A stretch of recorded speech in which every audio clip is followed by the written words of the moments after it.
Hey guys, what's up and welcome back to Toe Tags Metal Reviews, and today we're giving you guys a review of Blood Dynasty by Arch Enemy.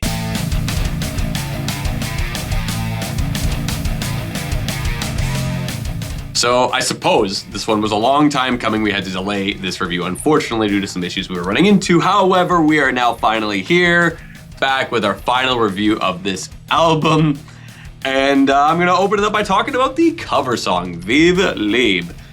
I did listen to the original when grinding out this album, and it sounded like more of a classic hard rock kind of thing, like old Judas Priest, like first few albums kind of sound. Mm-hmm. And I like that, and I like that sound. So this cover is more of like a harder version of that, which is cool, especially, it's always cool to see a cover of a softer song done in a harder fashion. Yeah. Kind of gives it a new personality that way.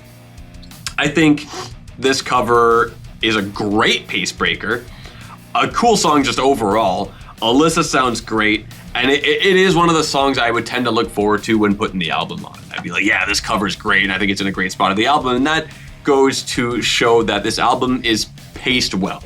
I think like 99% of it makes sense as to what goes where and how it has the flow of energy in this album. I think it was well constructed in that sense. There's only one issue I have with it, and that is with the song, I believe, Pendulum. That song, The Pendulum. It's not a bad song. It was kind of a come and go song for me, but it wasn't like, oh, it sucks, get rid of it. But I just feel that Liars and Thieves closing the album after Vive Liebe makes more sense to me because of the energy from Liars and Thieves, especially after like what was almost like a ballady kind of, more That's melodic. That's a good contrast right there. Exactly, because you get this super powerful song, and then you go out with the bang and just, break the wall down with Liars and Thieves. So I feel like that's the only issue I could think of pacing-wise. Otherwise, they did it proper, and I like that. So I guess to also continue on that, Press Edge is an interlude. I haven't listened to much of Arch Enemy before Will to Power, which is basically when we started reviewing this band, because we reviewed everything from then to now.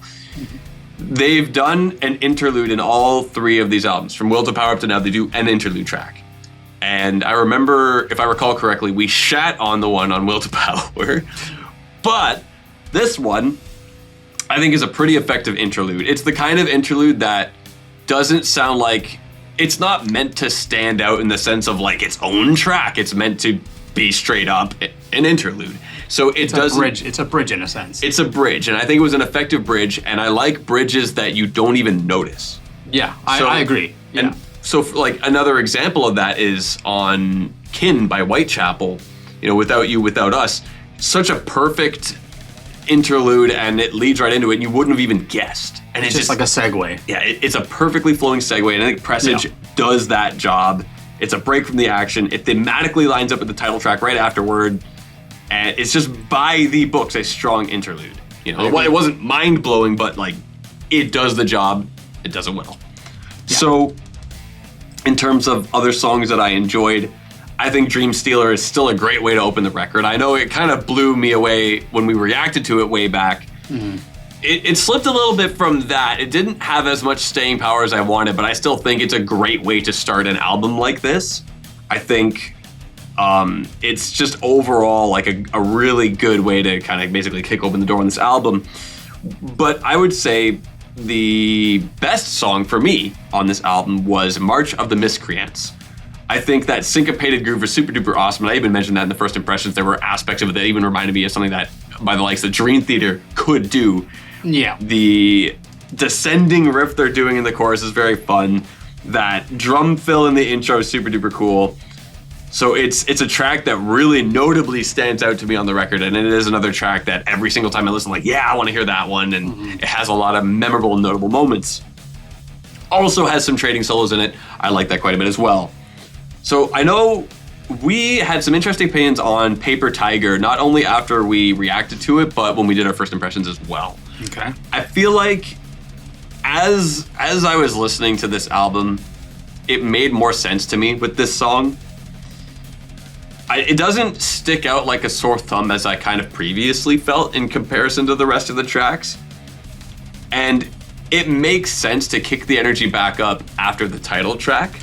Similar to how, I was saying it would be better to have Liars and Thieves after Viva Lead. So, like I said, the pacing of this album is proper, so I think Paper Tiger fits its purpose. I really like the message of the song, and that's just one thing I come to notice with Arch Enemy, at least with the albums that we reviewed on this channel, is that they're very uplifting, very positive, very empowering lyrics. Motivating. I think motivating. I like the messages that they have in a lot of their music. I think they provide a good message, fun to sing along with. I like that. I like that about this band. So, though I felt this album had really, really good and effective pacing, I was really struggling to find as many songs that really jumped out as amazing. Mm-hmm. Even though I did mention a few that I really liked, there were still some moments where the album would just kind of fly by and I'm like, yeah, all right. But then there would be songs that are sick that come on, like, yeah, this one's good, or that one's good. Liars and Thieves, I think that's a great track. A great way to end the album. Like, super duper explosive. I know we both liked it quite a bit when we reacted. We're like, wow, they're doing some interesting stuff here, a little bit different. Yeah. So, and I think it's especially effective as a closer that way. Yeah. So, there were definitely some notably good tracks. And I felt that with this album, the main test was staying power. Because I said in their first impressions, oh, this is just no bullshit, just straight up, here's the metal, here we go. Mm-hmm. So, the main test with bands like this that do that is, do the riffs stay with you? Is stuff notable? Is stuff really gonna grab you and stay with you that way? Because there are a lot of bands that they just riff and they groove and it's a lot straightforward, but the best ones are the ones that will stay with you. Yeah, for sure. Did the album stay with me? It did and it didn't. Yeah, so, some does, some doesn't. You can't have winners the whole way through. I mean, you can. Well, you can. Those are the best of the best, but yeah. So it was kind of like a bit of a back and forth. Right. So I do think, in terms of like highlights of the performers on this album, I think the guitar work and the vocals are probably the best parts of this album, and generally those tend to be the best parts of this band. I was about to say that's kind of like the common, the common thing with this band is you're gonna like the guitars and the vocals are gonna shine, when they do. Mm-hmm. You know what? I share a lot of the same thoughts you did. As far as the flow of the album and the contour and the pacing and all that stuff goes, I think they did a really good job with that, with the the ups and downs and the fast and the slow and the tempo changes and stuff like that, and just track placement. Did a really good job on all that stuff. I agree completely. I'm kind of just gonna go track for track and just give my thoughts on each one because I don't have too many notes for each song, so it shouldn't be too much. Dream Stealer as an opener, I think this just good solid metal.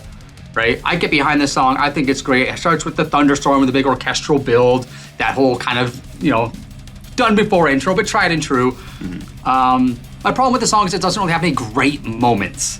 Like, it's just a good song through and through, but there's nothing really spectacular about it. There's nothing that makes me want to go, man, this song's got to go in the playlist. Mm-hmm. But it's solid. Yeah. It's solid. Illuminate the Path. Really dig the opening riff on this. I mentioned in the first impression, this song gives me kind of an Amon Amarth vibe, and I still feel that way. The groove in this song is the driving force behind it. They do it a lot, and it's very effective. It's good. I had a problem with the clean chorus when I first heard it. It felt very out of place. Mm-hmm. It kind of grew on me a bit. I don't think it's great, but I did get used to it, and I was kind of warming up to it a bit. So I'd say Illuminate the Path is one of the better tracks on this album. Okay. I wish the chorus maybe was a little different. I'm not quite sure. It just throws me off a little bit. But other than that, I think it's a phenomenal track. I really like the groove. Got great riffs. March of the Miscreants, I agree with you again on that one. That's another great song. I like the syncopated snare shots. My problem with this song is it's got a lot of overall really decent parts, but I feel like it's broken up with a bunch of parts that are kind of just meh. Like it feels like there's just something that I'm liking, and then something that I don't, and then something that I like, and then something that I don't. And it's kind of, I was having a weird mixed matched emotions while listening to it. But overall, I do like the song. Yeah. I think it's one of the stronger songs. I do think that song is a good example of a song that's gonna have moments that are super memorable, and you keep coming back for those moments, like the intro drum fill, for example. Exactly. Now we get into A Million Suns, and this is where I feel like the album kind of just takes a dump. I feel like the song is it's just boring, and I felt like the song just goes nowhere. And, I got nothing more to say about it. I listened to it several times. I'm like, okay, come on, let's give this song a chance. Let's try to make something of this. But every time I listened to it, I found myself just bored and just wanted to get to the next track. Now the next track, Don't Look Down. To me, probably the highlight of the album. Really like this track. This one also has a really nice riff, a great drum roll to open the track. Reminded me a bit of like an old Iron Maiden drum roll or something. I got a bit of Slayer vibes in sections of this song. It has just really great, like, forward-moving momentum. I really like songs that have forward-moving momentum, and I don't even know what that means musically, but that to me, when I'm listening to a song and I feel like I'm getting a sense of, like, moving forward, like on a fast-moving train or speeding on a highway or something like that, when I get that sense from a song, I feel good. And this is a type of song that gives me that feeling. So I thought that was great. The downfall with it, I thought the solo was a little bit weak. And I feel like this to me is a guitar band. I have my guitar bands, my drum bands, my vocal bands, whatever. I think the solos overall in this album were a little bit on the weaker side. There's a few highlights and moments here and there that I was like, okay, that's nice. But for probably my favorite song in the album, I was a little bit disappointed in the solo. Maybe I'm being overly critical. Oh well. Presage, we already talked about it. Great interlude. Bleeds into Blood Dynasty nicely, sets it up nicely. But Blood Dynasty, I think, is another weak song in this album. I feel like this song is just a bit of a snore. It's kind of got just like a mid-tempo vibe that just feels like it's slogging along. The bridge of the song hits, and I'm perked up. I'm like, oh, it's like some cool stuff's happening here. And it's pretty good. From the bridge to the outro, I'm kind of digging it. But it's not enough to save the song, right? So I feel like that is another like just bit of a thumbs down on the album. That song serves its purpose for where it is on the record. It's just not the best kind of cool down song. Second half cool down as, Viva Libra. Yeah. But I mean, A Million Suns is also kind of a cool down song as well. Like, how many do you need on an 11-track album? Like, you don't need 3, and they have 3. Which is maybe part of the problem. Paper Tiger, pretty good song. I think the chorus is the best part of this song. Nothing else really stands out about it. It's decent, it's fine. Viva Libra, we talked about that already. I think it's a great song, great vocals. For a softer song, it's quite enjoyable for me. I thought it was, quite enjoyable. Like out of the 3 kind of, softer, slower songs, it's the best one. Easily the best. Easily the best. The Pendulum, yeah, I agree with you too. It feels out of place. It kind of comes and goes. I like some parts have kind of like a neoclassical feel to them, and I was like, okay, they're kind of bringing that classical vibe, which is something this band does from time to time. Yep. And bring that classical influence into the metal realm, which you hear from time to time. And I like that aspect of it, but again, it's not enough to save the song, and it was nothing amazing. This song feels like it comes and goes. It feels like it's in a weird place on the album. I know we said the album's got great contour and track placement and stuff like that, but this song feels like it just shouldn't be there. It feels like it should just kind of have been cut or maybe added as a bonus or something like that. I'm not sure, but it just feels like Viva Libra should have went to Liars and Thieves. Just as TV Fish said. Yeah, I agree with that completely. And then Liars and Thieves, I mean, I commented on it before. It was one of my top 50 tracks of the year in 2024. I thought that track was awesome. I really love how they just kind of go balls to the walls. They have that kind of punky feel, a hardcore, thrashy, punky feel to it. And mixed with kind of just like classic heavy metal style, right? And they kind of just throw down. And, it's a great high energy way to end the album. It kind of, lands a nice solid shot at the end, like bam, there you go, that's it. And I like that. I thought that was a solid way to end the album. So overall, I enjoyed it. I thought this was a good Arch Enemy album. I think it's got good performances from the band. I like a lot of the drum fills and rolls. Alyssa sounds great when she's doing her cleans and her harshes. She's got a nice range. We've talked about this before. She's a very well-rounded vocalist.